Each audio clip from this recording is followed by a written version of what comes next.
గురువుగారు ఇప్పుడు ఎక్కడ చూసినా కుంభమేళా అనే టాపిక్ వస్తుంది. సో ఈ కుంభమేళాలో కుంభ అంటే మాకు తెలుసు కుండ అని, బట్ మేళా అంటే ఏంటి, దీని గురించి ఒకసారి వివరిస్తారా? కుంభము అంటే కుండ అని, కుంభరాశి దాని అర్థం. ఓకే. అయితే ఇక్కడ మేళ అంటే ఇదేదో భజంత్రీల మేళం అని కాదు. మేళవింపు అంటే కలయిక. ఈ మేళము అంటే మేళవింపు. గ్రహములన్నీ కూడా ఈ సమయంలో ఆ కుంభమేళా సమయంలో ఆ శని గురువు ఆధిపత్యంలోకి వెళ్తాయి. ఇప్పుడు గురువు ఎక్కడున్నాడు? వృషభ రాశిలో ఉన్నాడు. వృషభ రాశిలో శుక్రుడింట్లో ఉన్నాడు, అది శత్రుక్షేత్రం.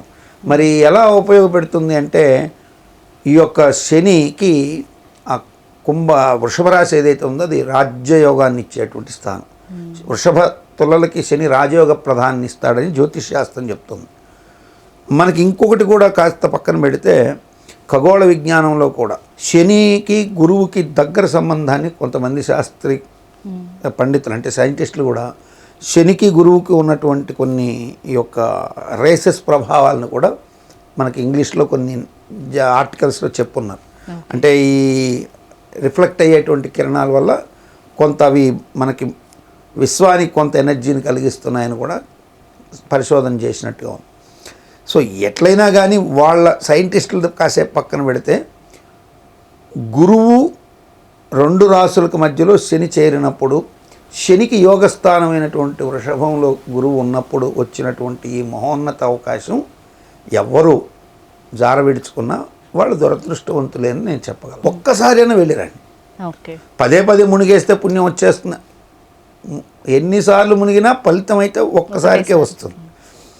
కాబట్టి మీరు పదే పదే వెళ్ళొద్దు. రిపీటెడ్గా వెంకటేశ్వర స్వామి దర్శనం పోయి కొంతమంది గొప్పగా డిక్లేర్ చేసుకుంటారు, మేము 3 సార్లు చూసి వచ్చాము స్వామిని, 5 సార్లు చూసి.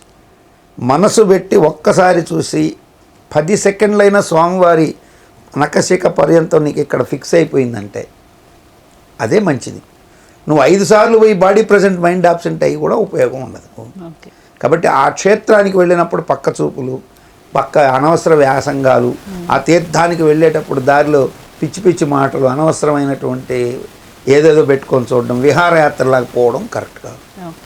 నిజమైనటువంటి పుణ్యక్షేత్రయాత్రలాగా వెళ్ళి చేసి రండి. మీకు ఖచ్చితమైనటువంటి నిజాయిన నిదర్శనం కనపడి తీరుతుంది కుంభమేళాలో. I'm sure about that.